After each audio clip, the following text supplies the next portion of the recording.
Assalamualaikum sahabat YouTube semua. Berjumpa lagi dengan kita. Kali ini kita bahas tips belajar bahasa Arab yang efektif. Ini part kedua ya. Tapi sebelum ini, jangan lupa dulu ada pesan yang mau disampaikan. Ini dia. Like, comment, dan subscribe. Oke sahabat YouTube semua, kali ini kita mau bahas part yang kedua, yaitu bahwa belajar bahasa Arab itu harus kita berkecimpung di lingkungan yang di situ menggunakan bahasa Arab ya. Kenapa? Karena kalau kita tinggal di tempat yang di situ menggunakan bahasa Arab, maka dengan sendirinya nanti skill kita akan terlatih. Walaupun awalnya kita itu tidak memiliki kosakata bahasa Arab yang banyak, walaupun kita belum terlalu mahir masalah kaidah-kaidah dan teori-teori yang ada di bahasa Arab ya. Kita mau kasih gini, satu contoh orang-orang TKW atau TKI yang mereka itu bekerja pergi ke luar negeri ya, ke Timur Tengah atau ke negeri Saudi ya, Arab Saudi gitu ya. Nah, mereka itu pada awalnya nggak bisa bahasa Arab loh. Tapi karena setiap hari mereka itu di sana pakai bahasa Arab, maka balik ke Indonesia itu skillnya luar biasa. Bahasa Arabnya lancar, cair, ya, seperti air mengalir. Itu kenapa? Karena setiap hari mereka pakai bahasa Arab di sana. Maka dari itu teman-teman semua, kita bisa praktekkan itu di Indonesia ini kok. Kita bergabung dengan orang-orang atau kita bergabung di lingkungan yang di situ tidak berbahasa, tidak berbicara kecuali dengan menggunakan bahasa Arab. Itu pasti insya Allah akan mendukung. Ya. Lalu, jangan takut masalah salah atau benarnya. Itu nggak masalah. Nanti akan banyak mereka-mereka itu yang mau mengajarkan kita. Bahkan pengalaman saya sendiri, ketika saya tidak bisa bahasa Arab, orang-orang Arab itu malah memberikan penjelasan, oh itu maksudnya ini loh, begitu. Ya, maksudnya itu loh. Nah, mereka mengajarin yang seperti itu. Nah, yang kedua kita dalam berbahasa Arab ini mencari orang-orang pintar yang mereka itu mau mengajarkan, bukan orang-orang pintar yang tidak mau mengajarkan. Kenapa? Kita kalau jumpa orang-orang yang pintar, mahir berbahasa Arab, kita nggak usah lagi pakai bahasa Indonesia. Langsung aja pakai bahasa Arab. Justru nanti mereka dengan secara tidak sengaja ataupun sengaja itu mengajari kita. Misalkan begini, kita nggak tahu bahasa Arabnya, aku mau pergi. Ya, langsung kita bilang, ini uridu pergi. Itu secara tidak langsung nanti bisa juga dengan sendirinya akan tumbuh, akan hadir suasana-suasana yang lucu ya, seperti percandaan sehingga mereka tertawa. Ini uridu pergi gitu. Maka dia akan ngajarin kita, oh bilangnya gini loh, ini uridu an azhaba. Ya.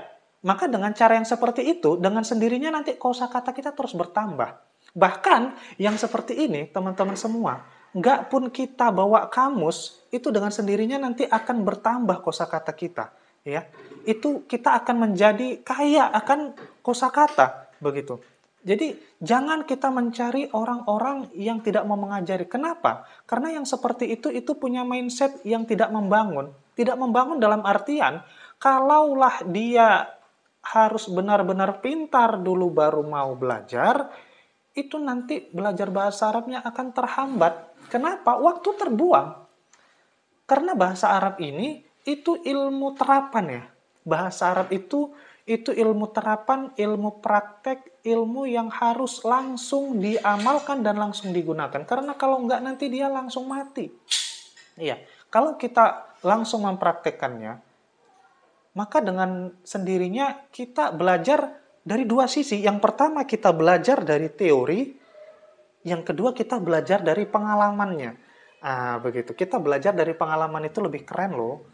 Dia lebih mendukung, begitu ya. Oke teman-teman, kemudian yang ketiga, tips untuk mempelajari bahasa Arab dengan cara yang optimal adalah kita harus mempelajari Arabnya, bukan mempelajari kaedahnya. Ya. Ada yang rumit teman-teman semua. Kenapa? Karena begini, kita kalau belajar bahasa Arab itu, oh ini mubtada, khobar, mubtada itu begini, khobar itu begini. Ya, kita hanya sibuk pada kaidah sehingga lupa pada terapannya, begitu. Ya, jadi sebenarnya antara kaidah atau kaidah-kaidah teori-teori linguistiknya, begitu, itu sebenarnya jadikan aja itu sebagai faktor pendukung, ya. Faktor pendukung bagi kita-kita yang ingin lancar berbahasa Arab dari sisi uh, muhadasah, speaking, ya. Karena kalau tidak, teman-teman, maka belajar bahasa Arab itu akan membutuhkan waktu yang lebih panjang, ya, lebih panjang. Tapi kalau kita memperhatikan bagaimana cara pengucapannya, ya, muhadasah, ada juga muhawaroh. Kita lakukan itu terus-menerus, maka itu akan lebih mendukung. Ya, singkatnya seperti ini. Kita belajar bahasa Arab itu tidak seperti belajar bahasa Arabnya orang-orang yang ingin mempelajari tafsir. Ya, jangan ke sana dulu. Ya, itu nanti kalau kita memang mau menjadi ahli tafsir atau ahli hadis, itu seperti itu. Tapi kita belajar bahasa Arab mulai dari dasar, ya, langsung kita kepada prakteknya. Maka dari itu sekarang ini belajar bahasa Arab itu disesuaikan dengan konteksnya.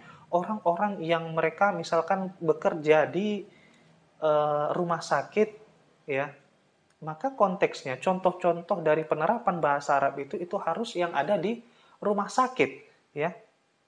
Tak semata-mata kita mempelajari bahasa Arab itu konteksnya atau teks dari bahasa Arab yang kita pelajari itu hanya seputar atau berorientasi pada tindakan-tindakan keagamaan seperti sholat, ya, seperti kita membahas tentang bulan Ramadan, seperti sejarah Nabi Muhammad SAW tatkala menerima wahyu, atau sejarah-sejarah para sahabat. Tak selamanya harus seperti itu. Sekarang kita bagaimana kita mengkonsepkan bahasa Arab itu bisa dipakai oleh bagian orang-orang yang ada di rumah sakit, bahkan orang-orang mekanik, misalkan bahasa Arab itu juga bisa digunakan oleh orang-orang yang ada di dunia transportasi, misalkan begitu. Jadi bahasa Arab itu harus langsung kepada konteksnya, tidak hanya mempelajari kaidah-kaidahnya, begitu ya. Nah, belajar yang seperti ini, insya Allah itu tidak menjenuhkan. Kenapa? Karena kita langsung menekuni pada bidang kita sendiri.